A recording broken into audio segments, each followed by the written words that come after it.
Welcome to Blue Talks.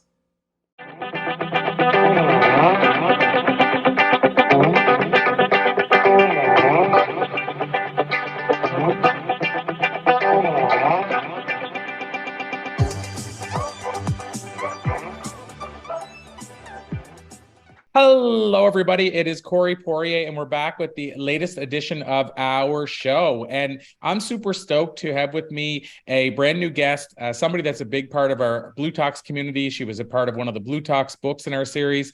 So Rhonda Reif, super excited to have you here today. And Rhonda, where we often start, even though we do a more formal intro off the top, we usually get people to tell us just a little bit about their background, a little bit about who they are.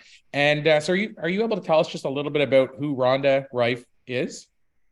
I certainly can, Corey. First off, thanks for having me as a guest on your podcast. I am a holistic health practitioner, but I'm an author and a speaker, and I do training, which some people would consider coaching. I have an MBA and a master's in communication. So my friends thought that I was pretty wacko when I left the corporate world over 30 years ago to go into the holistic field, because back then it was not what it is today.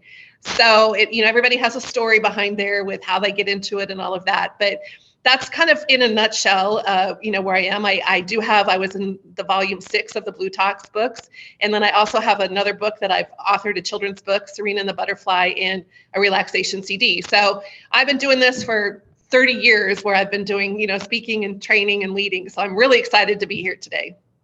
Amazing. Well, Rhonda, I think where I'd like to go from there is what got you into this field? Like what got you into training, speaking, coaching? That's not something that everybody does. Although there's more of us these days than there used to be, it's still not something everybody does. So I'd love to figure out or find out what was sort of the catalyst, like what brought you in this world. So I was a corporate trainer for Baskin-Robbins ice cream. Now that was my first job when I was, a teenager. And then they had a contest because it coincided with the Olympics in the 1980s. So they had what they called their gold medal team. And they selected people from all over the world from their different stores. And you had to go through a lot of rigorous testings and mystery shoppers and stuff. So I was one of their top employees in the world. In 1980. And then they sent us on this trip, and there was leadership training and all of that. Well, that led then to when I got out of college, I got a job being a corporate trainer and a district manager for Baskin-Robbins ice cream. So I would go into a store. If you were going to buy a new store, Corey, I would go in and I would actually take up camp there for at least 3 weeks to a month after you'd been to Baskin-Robbins University. And I would work side by side with you. And I would teach you everything from cleaning the grout in your floor to unloading the ice cream semi to actually doing the marketing, the perfect banana split, all of those things. And I loved my job. I mean, I just figured I'd do it for 31 years and then retire somewhere, right? So, but I worked myself to death. The doctor said I did to my body what driving a car without oil to the engine would do. And so I developed paralysis in my right arm, and I couldn't even use my arm. I couldn't move it. I couldn't do anything with it because I was scooping so much and everything, because none of the other people wanted to actually go into the stores and work. So the other district managers, and I loved it.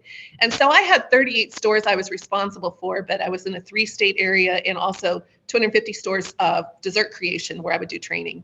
So, I've been kind of like a little trainer in speaking and was involved in speech and stuff in high school and college.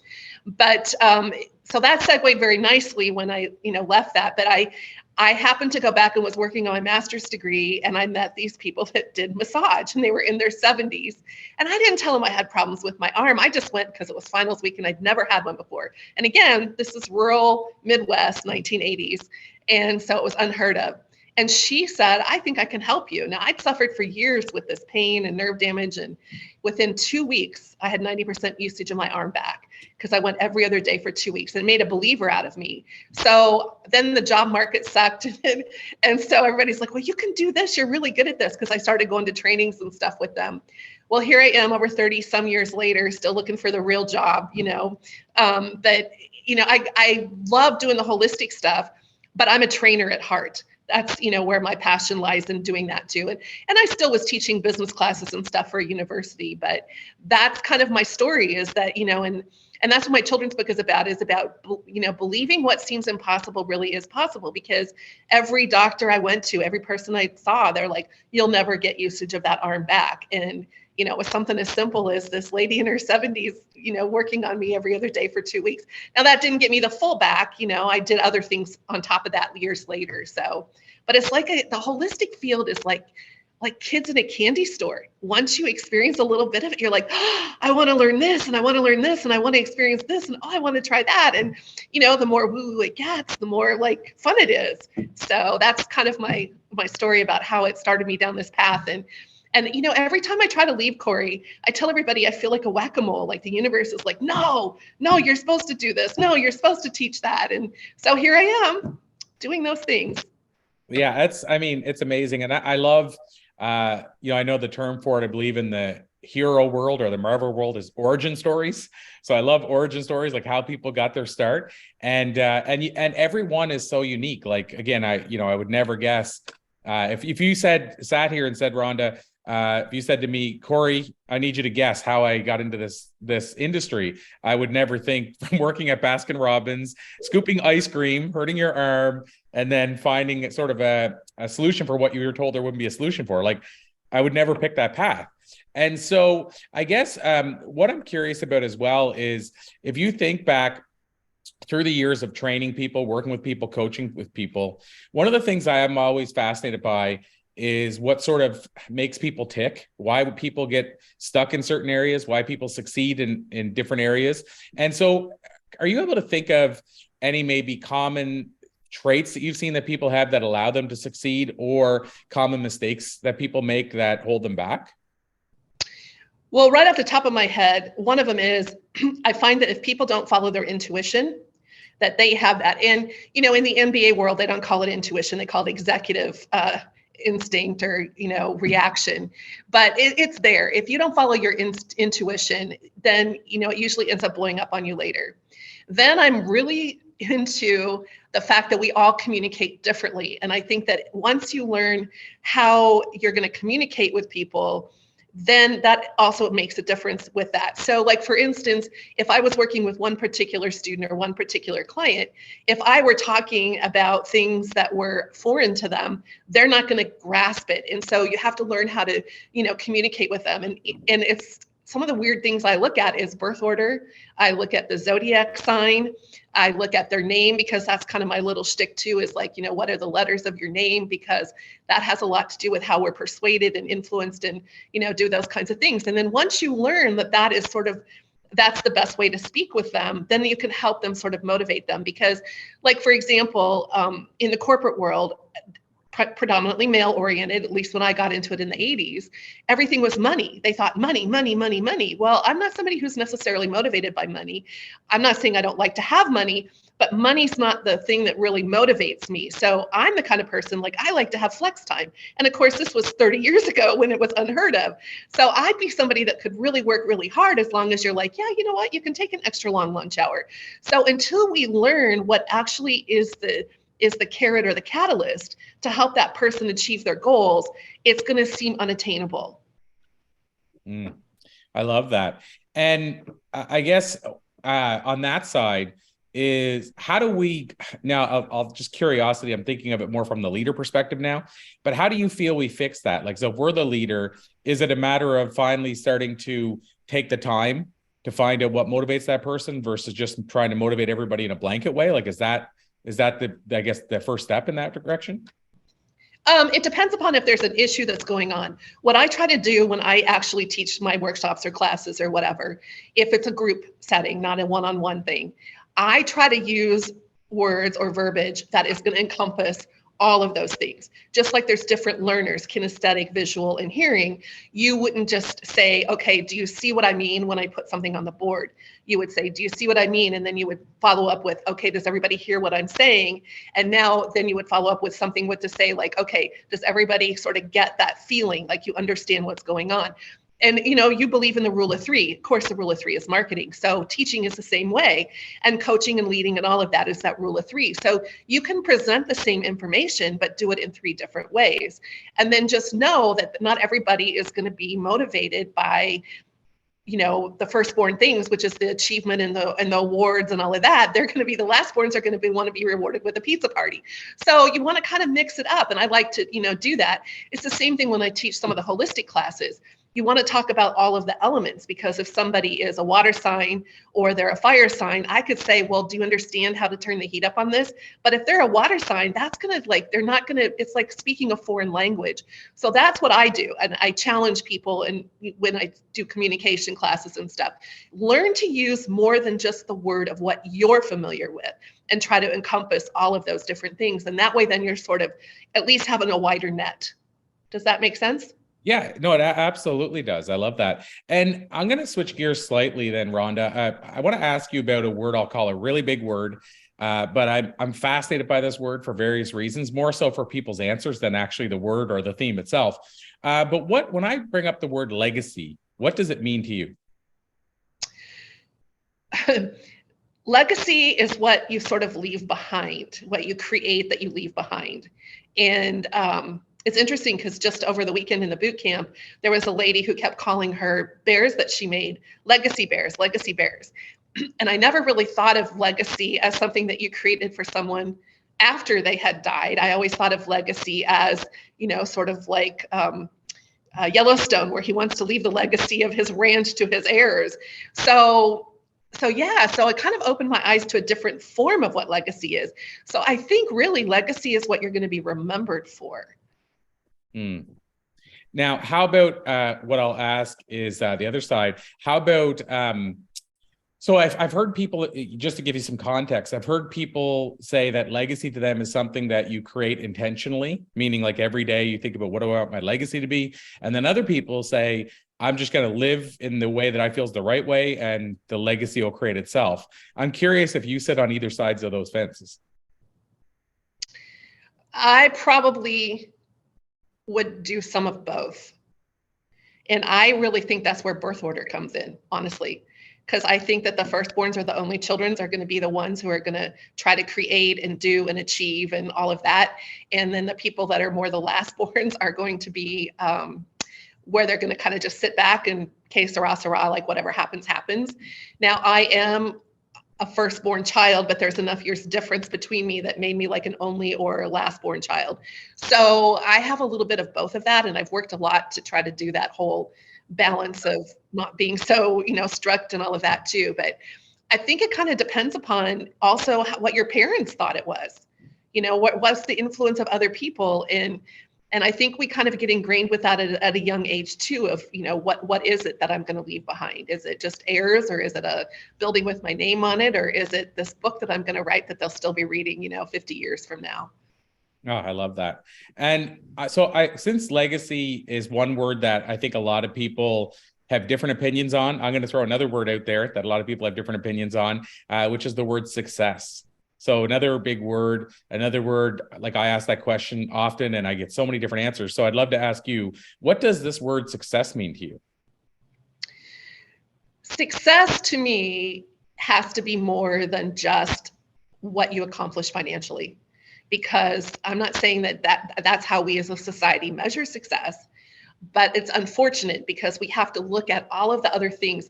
You know, what are all of the lives that we've touched? Who are the things, you know, like, you know, I wrote a series of articles for a while for a Living Well magazine, and I just wrote them on holistic health. Years later, I didn't even know that they subscribed to that magazine at a prison. Years later, I happened to meet somebody and he's like, oh, I read all your articles when I was in prison. And I'm like, what? And they had this thing, and he goes, yeah, you're the holistic lady. And so you don't know, like, you know, that was something I just wrote for enjoyment. But, you know, is that success? Because he said it really helped him then to understand things with addiction and how there's other things going on. And I don't want to get into the whole story, but so to me, like, that's success too. Like, success isn't always something that you even know you've accomplished. I love that because, you know, at our boot camp, I always mention the words invisible impact. And it's because Shelly and I, my partner, when we drove across North America a number of years ago, we created this thing we called the Invisible Impact, and we were planning to launch the Invisible Impact Foundation. But the idea was creating these ripples that you don't even see the effects of. And so what part of what that meant is when we were traveling across the country, we got all this stuff made up, like cards that said smiles are free, pass them forward today and stuff like that. And we'd leave them in a bathroom. And so you don't know, like right at the counter, and you don't know who's going to see that. It might be one person and they might throw the rest out. It might be people all day grabbing them, but we don't know what kind of ripple that created for anybody. And that was the whole idea. And to your point, in a perfect world, if we're living the way that I think we'll call it on purpose for us, then we are creating that ripple. Whether we ever experience or see the totality of that or not, probably not. Probably none of us do. You know, I talk often about the late Zig Ziglar. And I've heard the numbers that we say that he's impacted 100 million lives. That's kind of the numbers they factor. Well, I'm going to say no matter what the number is, if they say 100 million, it's probably 150. Because what about all those separate impacts that somebody he impacted somebody else because of something he said? And so I love that you say that around success. I've never thought of it that way before. And then the third word, because I don't do this often, but you know, I'm for whatever reason today it struck me to do this. But the third word, because I used to do this often, is purpose. So what is, and actually, in fact, I'll throw this in, Rhonda. What does passion and purpose mean to you? Are they the same thing? And either way, do you think it's important for a person to find their passion or their purpose? I think, and I was thinking about this the other day, I think that your purpose will find you. I think that if you get out of your way and you follow the intuition and look for those synchronicities, I think the purpose will follow you. Now, do I think that that's necessarily something you'll originally be passionate about? No, you might, be kicking and fighting like me, like, no, I'm supposed to be an MBA, being a CEO somewhere. I'm not supposed to be, sitting here doing holistic medicine. And so I think that that has a lot to do with it. Do I think that they're the same? I think that if you can find passion in anything that you do, it will give you purpose. And I also think that if you can find passion in your purpose, then it's going to be more joyful. So I think that you can be passionate about a lot of things, but that doesn't necessarily mean that that's your purpose, your life purpose, or what your purpose is supposed to be. Because, sometimes our purpose isn't necessarily an easy path to follow. So for me, I love that because you've kind of described it the way that I view it. Not to say that, that my way of viewing it is correct or not, but I always say passion's what you do and purpose is why you're doing it. And then further to that, the passion. So what you do could be anything, right? Photography, playing music, stand-up comedy, teaching, coaching. And then the purpose is, like I say, the why. So it's like, what do you get from doing it? And what does it do for the world and all that kind of stuff? But to your point, because I view it that way, I know there's lots of people that'll have 50 passions in their life, but usually only a small number of purposes. Like I know people that have moved through different passions. Like for me, it could be stand-up comedy, music, and then speaking. I can move through all three of those and still be delivering on the same purpose, which could be to create a positive ripple in the world, as we were talking about earlier, or it could be to bring a smile to someone's face and allow them to escape their life. All three of those things do that. And so, yeah, so I mean, I think your purpose, like you said, probably doesn't change as often, but at the same time, I've always felt that finding your passion is the gateway to finding your purpose. Like I think once when you start finding passions and try those, eventually your purpose, like you said, finds you. I feel the same way. Great. So I'm happy that you shared that. So I have another question I want to ask you that this one here, I've asked a lot of times in my life, not as much lately, but a lot of times in my life. I call it the time machine question. And it's basically like it sounds. So it's simply this: if you could jump into a time machine and go back and talk to a younger version of yourself, Rhonda, and give her some life advice based on what you've learned in the year since, what do you think you might tell a younger Rhonda? Well, the first thing would be to stop doubting herself and to follow that intuition, because every time, like I said, every time I don't follow the intuition, it blows up on me.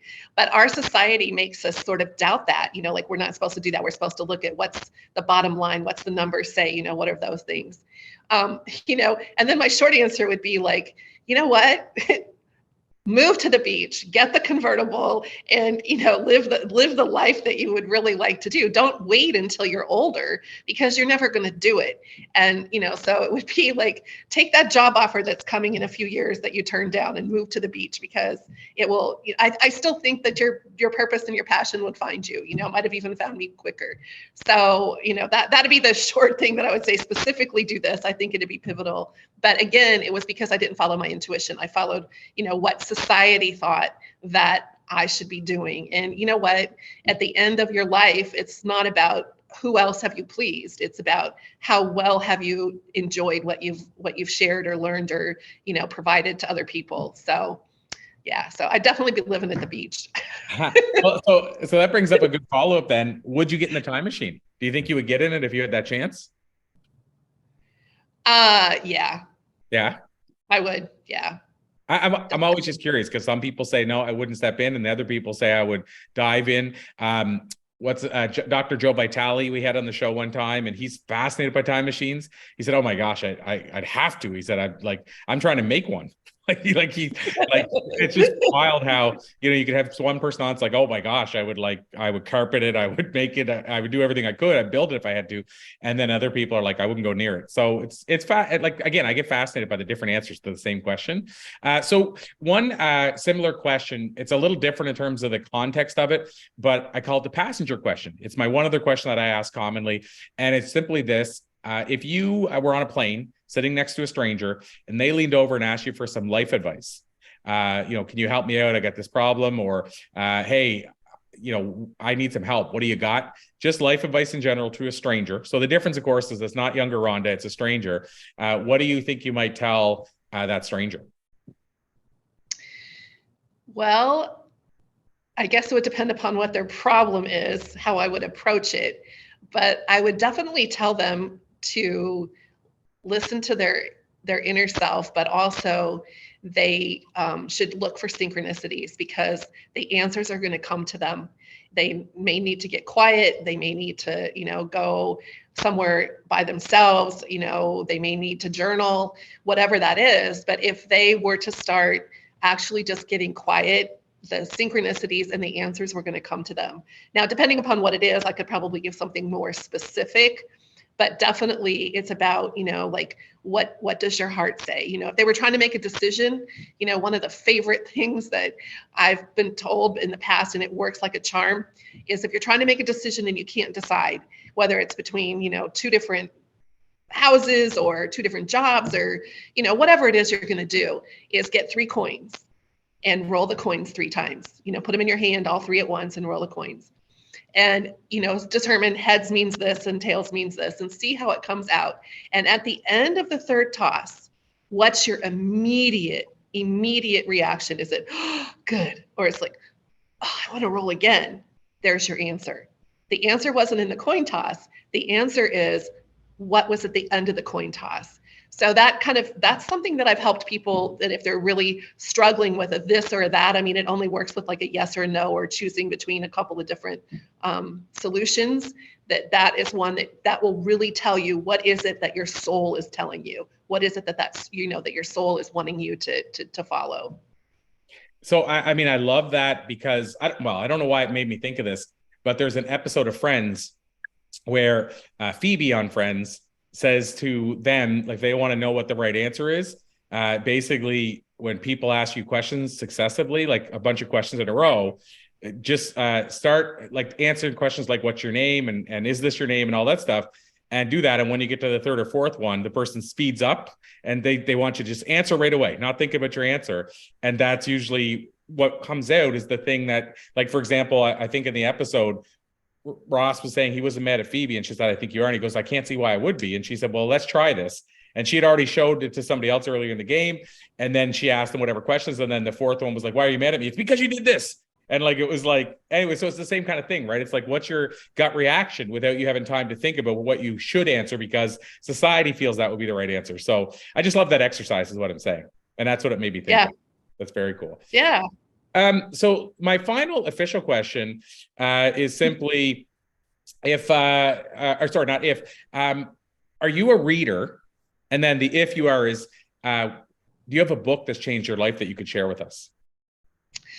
Yes. Okay. I'm a reader, but because I love education, I've been like a lifelong student, a lifelong learner.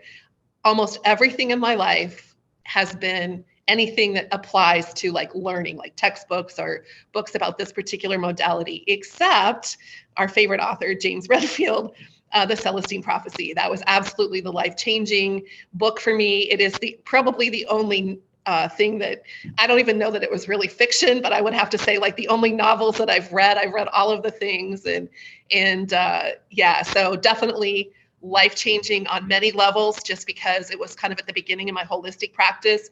And even though I was familiar with a lot of metaphysical things, it was really a unique way, like the very first time that I could really see auras was after reading, that chapter in, Redfield's book. I love the control dramas. Like that has really made a difference. And, like I said, I've read them all. I've met him several times. I heard him speak. And then, that's how I met you, Corey. Like, I don't know if you remember me telling you that I was, looking for some purpose after my dad was sick and then he passed away, and I just couldn't, get motivated. But I had met James at one of his workshops, and he said, here, sign up for our newsletter. And of course, back then the newsletters weren't like they are today.